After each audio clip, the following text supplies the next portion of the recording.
All right, Jung Naiv, we're still in Barcelona. Do you know where we are? We're in the center of Barcelona at a big conference center. Right. And who are you? I'm Melissa Fleming. I'm the chief spokesperson for UNHCR. It's the United Nations Refugee Agency. Why does there need to be a refugee agency? Well, if you haven't noticed, there are many refugees in this world in growing numbers. In fact, this year we reported that there are 60 million people who've been forcibly displaced from their homes. Many of the people you see coming to Europe are among those, but they're only a small fraction of the people who are forced to flee due to conflict. Small fraction means?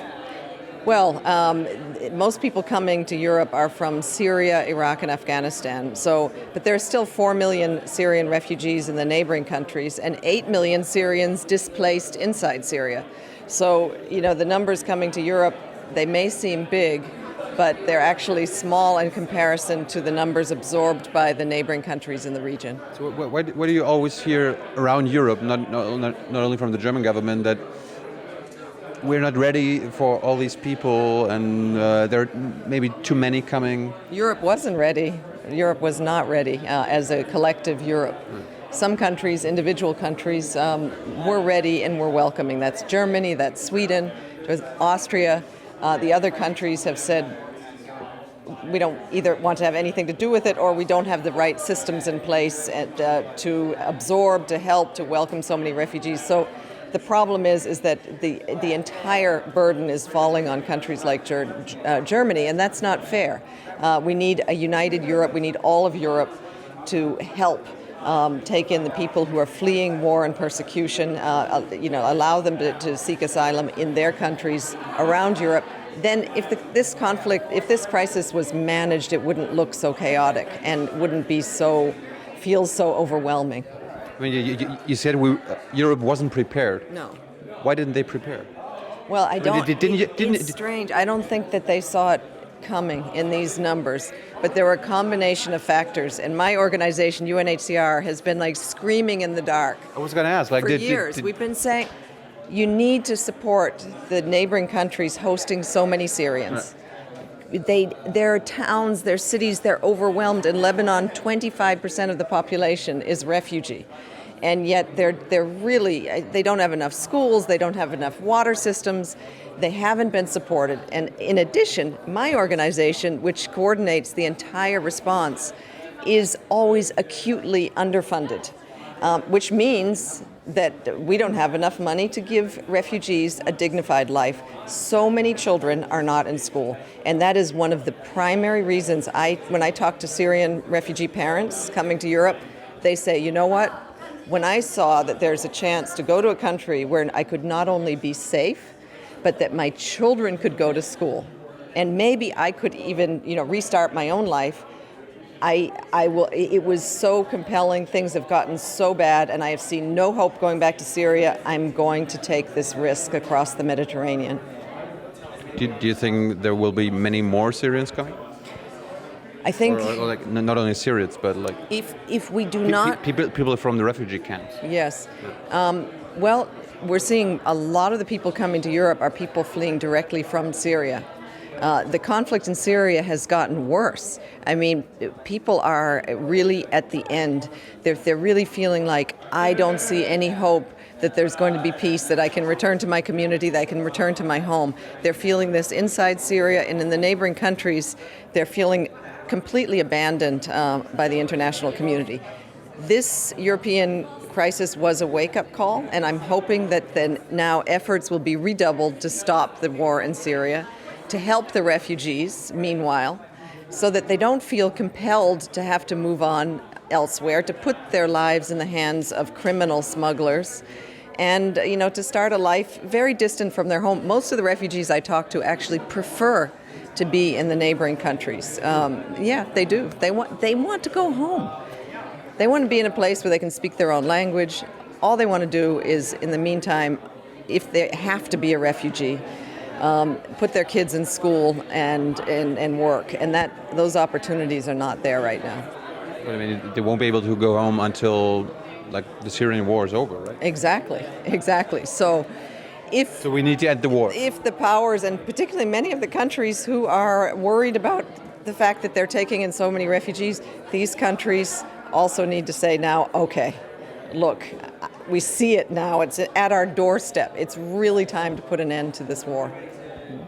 So Europe has been like divided. You mentioned like Germany is welcoming the refugees, Sweden, Austria, but there's also like Poland who says, well, we only want the non-Muslim refugees. Yeah. Is that how you treat refugees? No, refugees are human beings, and they're all victims of war.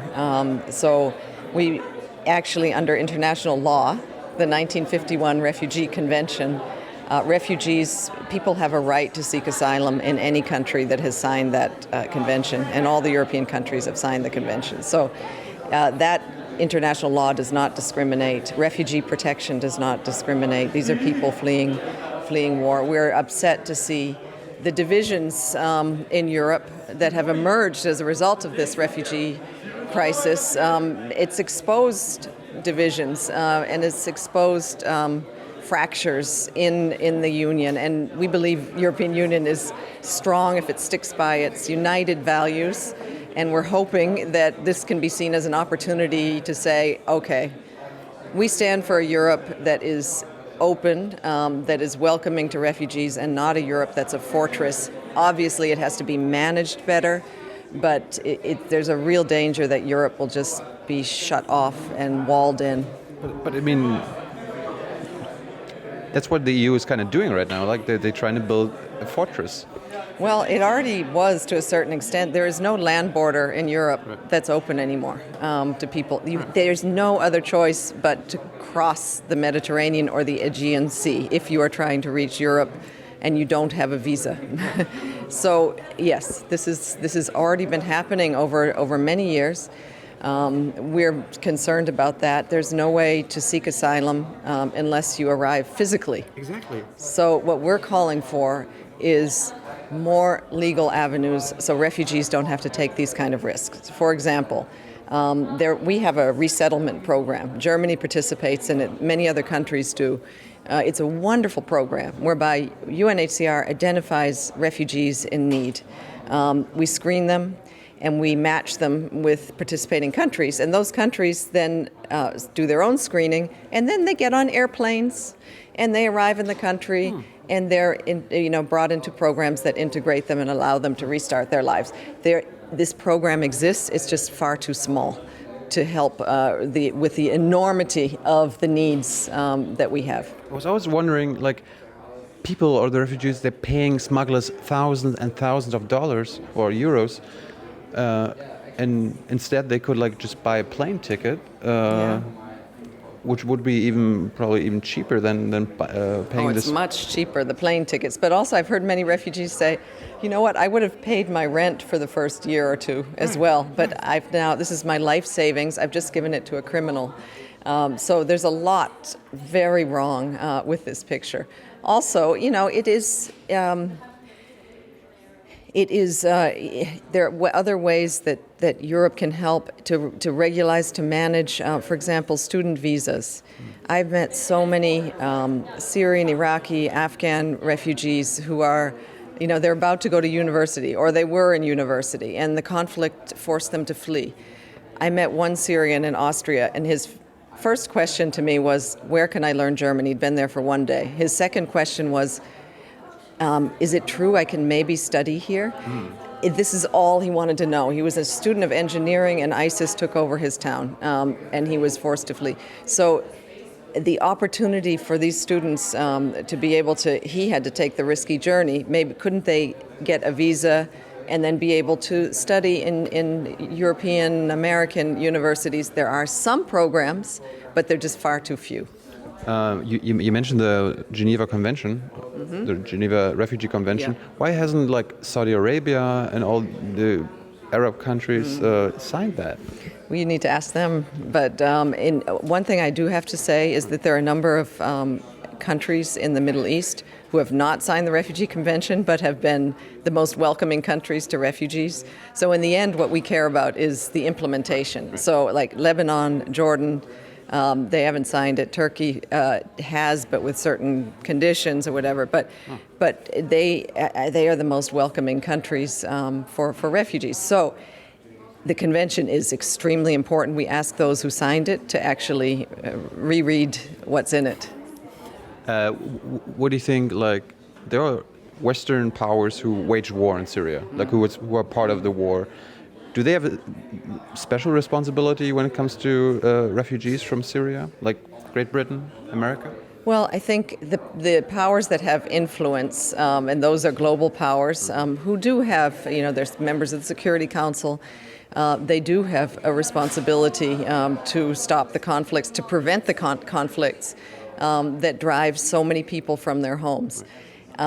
They also have a responsibility, and it's a global responsibility, to help the victims. If the conflict is not being stopped, the least you can do is help the victims. And I'm not saying that the global powers are not helping. They're providing a lot of money. The needs have just gone up exponentially, so that we need to have more funding, more efforts to stop the war, and really investment in refugees. One of the things I find so short-sighted is that the funding that we get allows refugees just to basically survive, but certainly not to thrive. But you would think that you have a population that is dying to learn, dying to get on with their lives, wants to go back and rebuild once there is peace. Right.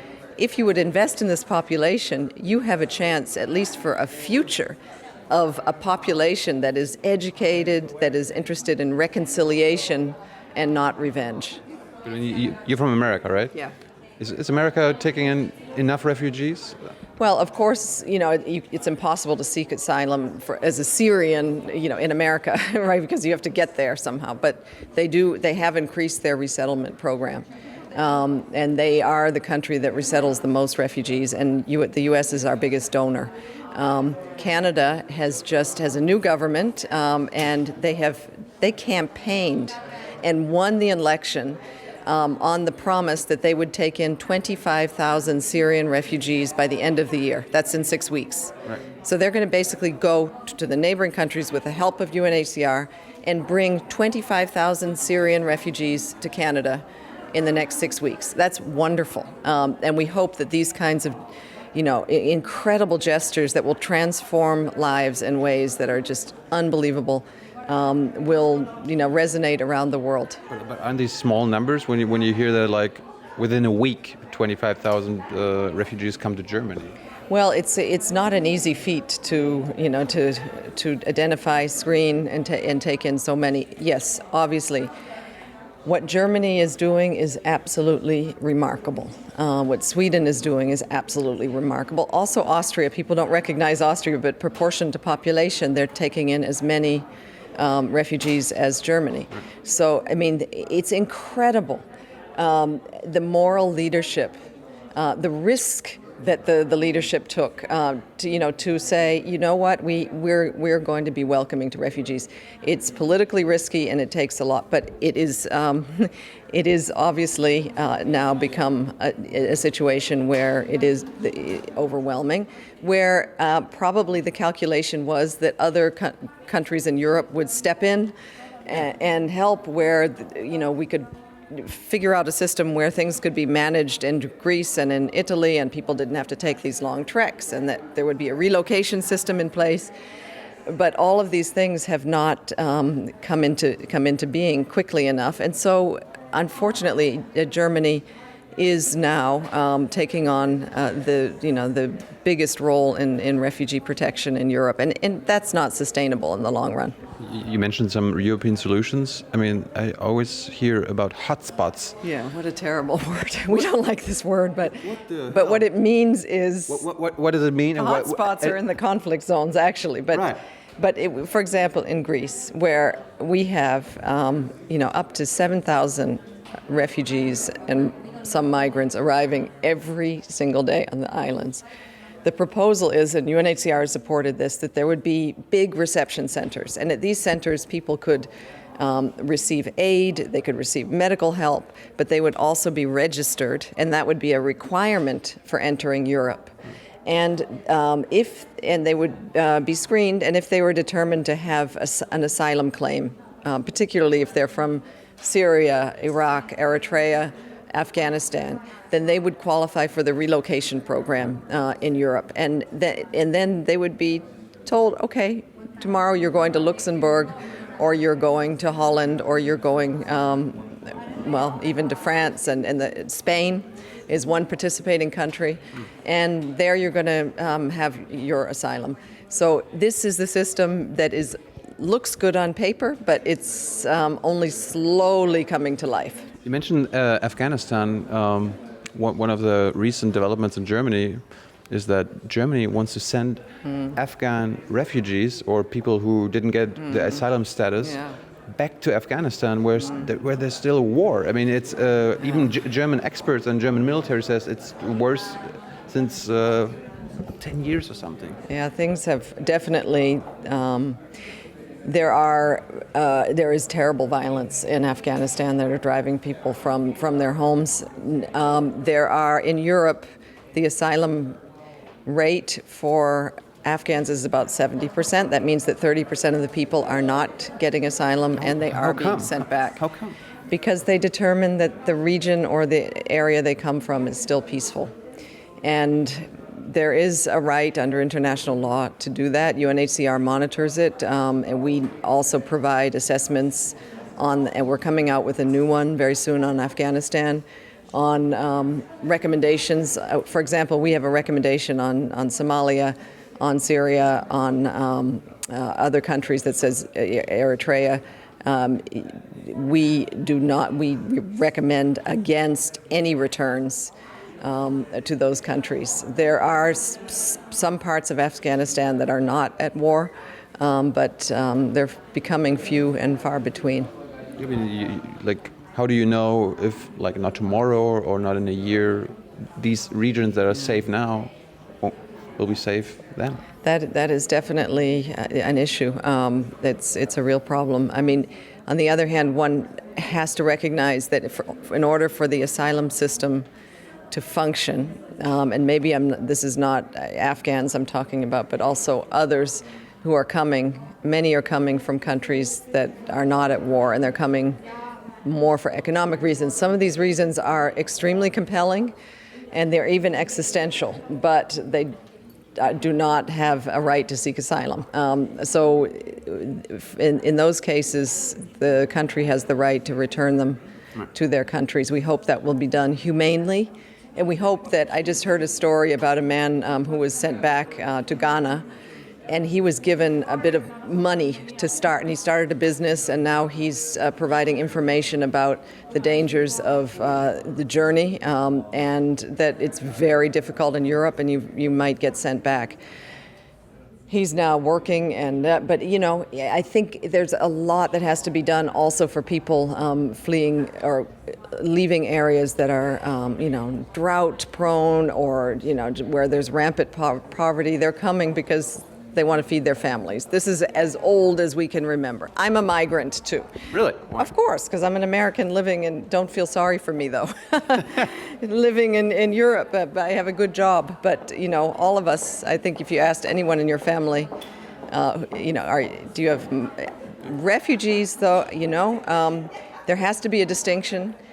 The distinction is under international law. If you were to return them, they would face death or danger to their life, and that is the premise of the Refugee Convention.